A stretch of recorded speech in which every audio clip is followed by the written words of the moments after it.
Shalom and welcome to this assembly with your host of Yahuwah Soya, and we'd like to present on this edition the first episode of the Circle of Death. Now, when last we left off, we were in Bere'Shiyth chapter 17. Today we're starting chapter 18, and this is going to be a great series.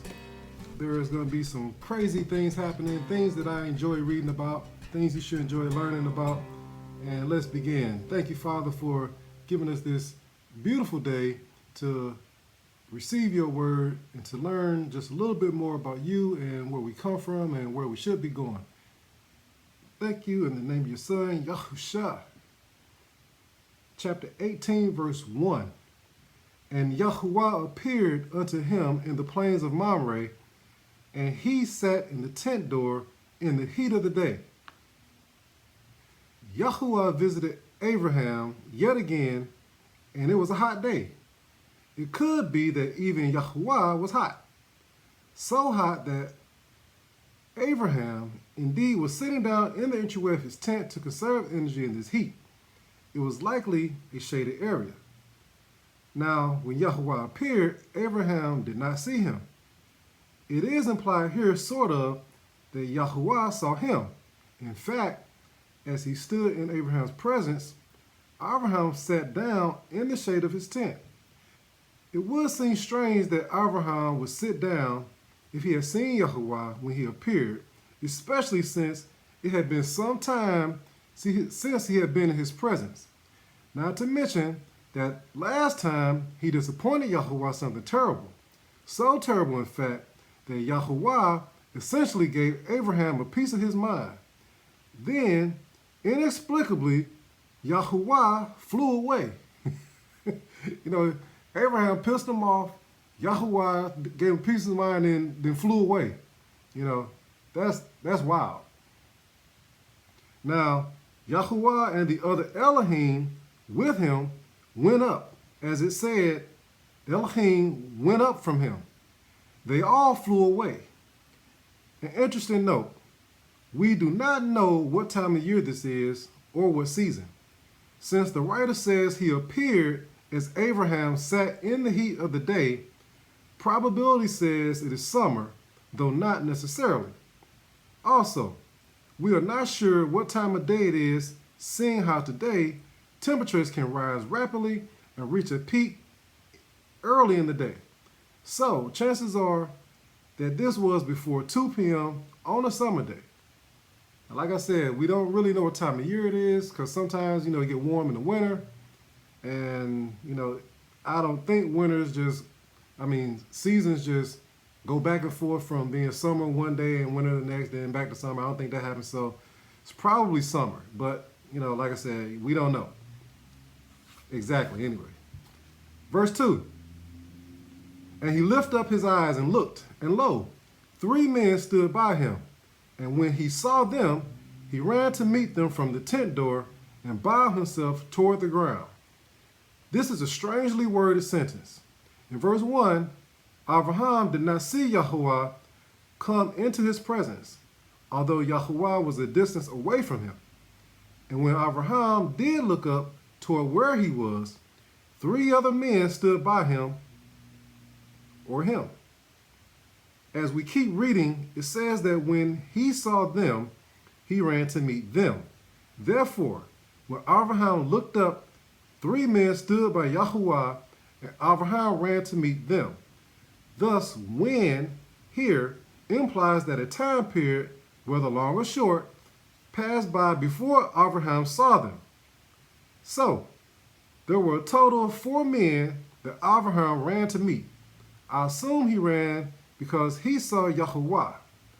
Because of all of the face-to-face encounters that they had previously, he recognized Yahuwah when he saw him, and he ran to meet him, especially for this occasion. Now, additionally, be it that Yahuwah is king, those men, as it were likely his bodyguards, his personal security personnel. Just like amongst leaders of men today, Yahuwah too apparently travels with security. At least he did on this occasion. Verse 3. And said, Adonai, if now I have found favor in your sight, pass not away, I pray you, from your servant. It seems that Abraham was concerned at how their last recorded meeting had ended. He was probably concerned that he would no longer be included in the covenant which Yahuwah had cut with him, but later said would be established with his unborn son Yitzchak.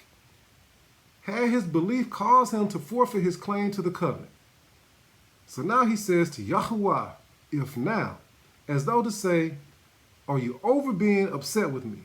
Are we okay again and you like me now? After all, Yahuwah did come and look upon him again. That was a positive sign to Abraham, and he would not let the opportunity pass to seek an accord that reaffirms their previous relationship, or at least one equal or better.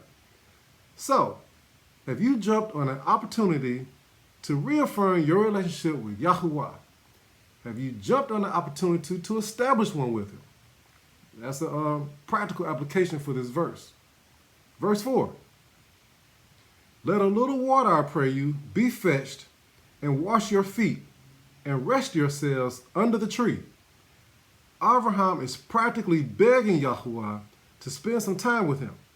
He is doing his best to be submissive and subservient in hopes to please Yahuwah such that he is forgiven for his recent unbelief. How much do you want Yahuwah with you, to spend time and talk with you? Will you beg or grovel to get him to come, to stay a while? What will you do to have Yahuwah in your presence? As you can see, Abraham was doing whatever it took, the best he could think of. Verse 5, and I will fetch a morsel of bread and comfort ye your hearts. After that ye shall pass on, for therefore are ye come to your servant. And they said, so do, as you have said. Abraham is working all angles. He offered to wash their feet as is customary while they rested in the shade of a tree. Now he is offering food. We all know that eating has a somniferous effect on the body, and they will likely feel sleepy afterward and linger a while longer. Like we do today, he was using a type of food to comfort Yahuwah.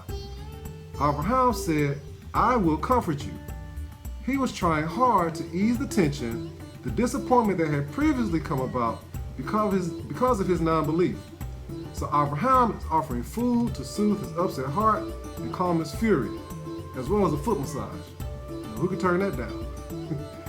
Perhaps he remembered what happened the last time Yahuwah became really angry. Flood. So Abraham is suggesting that he calm down and relax first, then he can continue on his way with his heart at peace. After all of that had to be the reason he and his emissaries had come by to see Abraham, right? And in his own way, he agreed, and they all said, stop talking and do it. They said, do what you said. All right, verse 6 through 8. Verses 6 through 8. And Abraham hastened into the tent unto El Sarah and said, make ready quickly 3 measures of fine meal, knead it, and make cakes upon the hearth. And Abraham ran unto the herd and fetched a calf tender and good, and gave it unto a young man, and he hastened to dress it. And he took butter and milk and the calf which he had dressed, and set it before them, and he stood by them under the tree, and they did eat.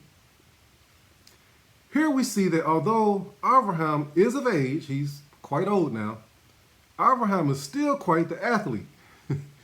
He hurried to do many things, trying not to miss this opportunity.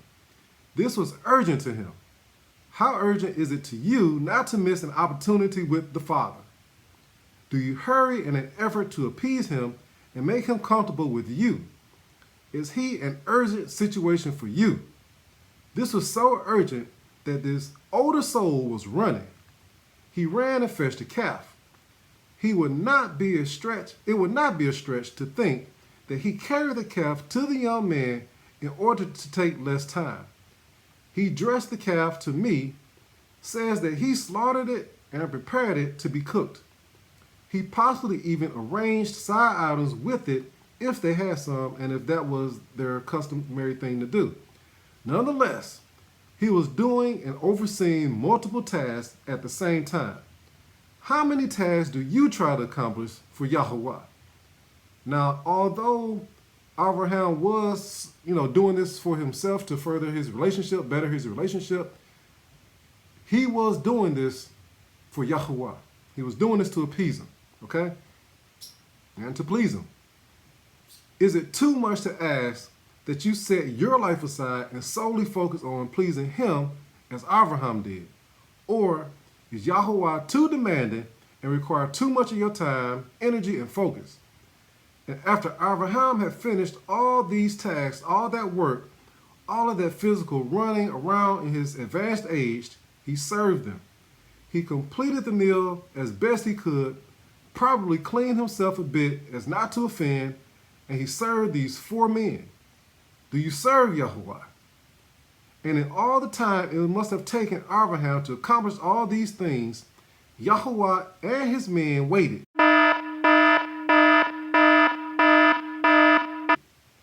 It could have taken hours for all of this to be completed, yet they waited. We do not read that they left for a while and came back. They remained. Yahweh remained and waited Abraham to do as he said. Yahweh will also wait for you and for me. He will reward reverence with his presence. Is his presence enough of a reward for you? It was enough for Abraham. Lastly, all that being said, Abraham must have been thinking about this moment since their last meeting. Abraham must have been thinking, what can I do to say just how sorry I am? And all of a sudden, here's his chance to apologize.